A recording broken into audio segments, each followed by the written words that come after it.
In this lecture, we will solve illustration 1 from ICMAP S4 Strategic Management Accounting.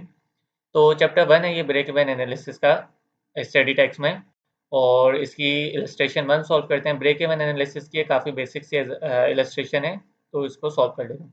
क्या कह रहे हैं? Consider a product with a variable cost per unit 26 and selling price ₹42 और fix cost बताइए for the period are 12,000। A requirement क्या है? What is the contribution per unit for the product. तो contribution per unit find कर लेते हैं। Selling price में से जब वेरिएबल कॉस्ट को माइनस करते हैं तो हमारे पास क्या आ जाता है? Contribution margin. तो सेलिंग प्राइस क्वेश्चन में गिवन है, सेलिंग प्राइस गिवन है 42 की, सेलिंग प्राइस 42 की गिवन है, और वेरिएबल कॉस्ट क्वेश्चन में गिवन है 26 की। तो सेलिंग प्राइस में से वेरिएबल कॉस्ट यहाँ से माइनस हो जाएगी, तो 16 का कंट्रीब्यूशन मार्जिन आ जाएगा। तो ए रिक्वायरमेंट यहाँ पे कंप्लीट हो जाएगी। अब बी रिक्वायरमेंट में क्या कह रहे हैं? If 1000 units are sold what is the total contribution. तो बी रिक्वायरमेंट को सॉल्व करते हैं। तो अगेन सेलिंग प्राइस में से वेरिएबल कॉस्ट माइनस होगी तो कंट्रीब्यूशन मार्जिन आ जाएगा,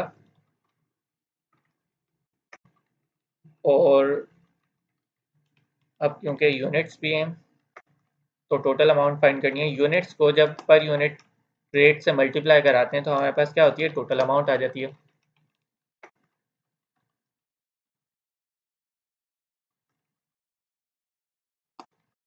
तो यहाँ पे गिवन यूनिट्स है 1000 यूनिट्स, तो जब सेलिंग प्राइस के 1000 यूनिट्स तो वेरिएबल कॉस्ट के भी 1000 यूनिट्स, वेरिएबल कॉस्ट भी उन्हीं 1000 यूनिट्स पर लग रही होगी।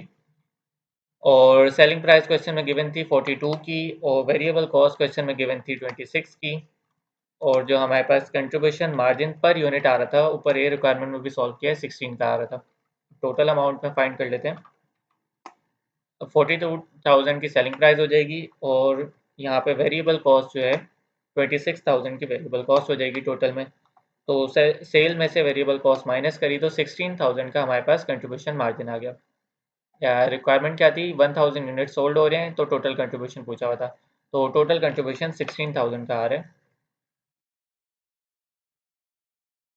अच्छा, अब ये पूरा सॉल्व करने की नीड नहीं थी, direct contribution margin per unit को जो नंबर ऑफ यूनिट्स हैं उनसे मल्टीप्लाई कराते तो तब भी ये आ जाता। तो इस तरीके से भी सॉल्व कर सकते हैं। नेक्स्ट रिक्वायरमेंट क्या है? What is the total profit per unit at this level of sales. तो सेम इसको ही यहाँ पे दोबारा सॉल्व करते हैं और टोटल प्रॉफिट अब फाइंड करते हैं। तो ये ऑप्शन, ये रिक्वायरमेंट सी थी हमारे पास।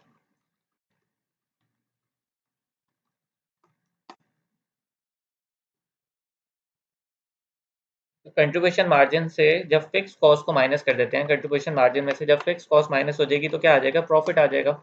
ये प्रॉफिट की अमाउंट यहाँ पे क्वेश्चन में रिक्वायर्ड है हमसे, और ये यूनिट्स जो थे वो 42 थे, उसमें से वेरिएबल कॉस्ट 26 की माइनस हुई थी, तो 16 का हमारे पास कंट्रीब्यूशन मार्जिन पर यूनिट आ रहा था, और 16,000 की क्या आ रही थी? Contribution margin total amount.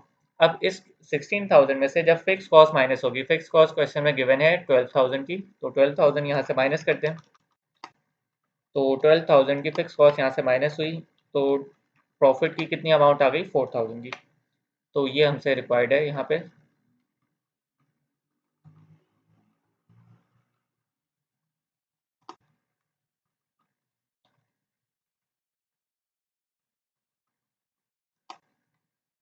ये हमारे पास इसका जो आंसर है उसको येलो से मार्क कर देते हैं। फिर रिक्वायरमेंट डी में क्या कह रहे हैं? अच्छा, रिक्वायरमेंट सी क्या थी? What is the total profit per unit at this level of sales. तो टोटल प्रॉफिट तो हमने फाइंड कर लिया, इसको पर यूनिट फाइंड करेंगे कैसे? प्रॉफिट को नंबर ऑफ यूनिट से डिवाइड करा देते हैं, तो नंबर ऑफ यूनिट है हमारे पास 1000, तो टोटल प्रॉफिट पर यूनिट कितना आ गया? 4 का। टोटल प्रॉफिट कितना था? 4000 का, और पर यूनिट प्रॉफिट कितना आ गया? 4 का।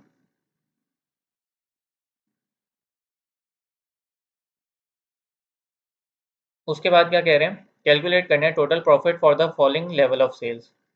तो 500, 1000 और 1200 पे सॉल्व कर लेते हैं। 1000 पे तो ऑलरेडी हमने सॉल्व भी कर लिया है, लेकिन अगेन डी रिक्वायरमेंट में इसको दोबारा सॉल्व कर लेते हैं टोटल प्रॉफिट। तो इसको रिक्वायरमेंट डी हो जाएगी यहाँ पे। और अब 1000 यूनिट्स नहीं है, अब हमारे पास यूनिट्स हमने सॉल्व करने हैं 500 यूनिट्स पे, तो 500 हमने यूनिट्स रखे, 500 यूनिट्स पर टोटल अमाउंट आ गई और वेरिएबल कॉस्ट आ गई। वेरिएबल कॉस्ट माइनस हुई तो 8000 का हमारे पास टोटल कंट्रीब्यूशन मार्जिन आ गया।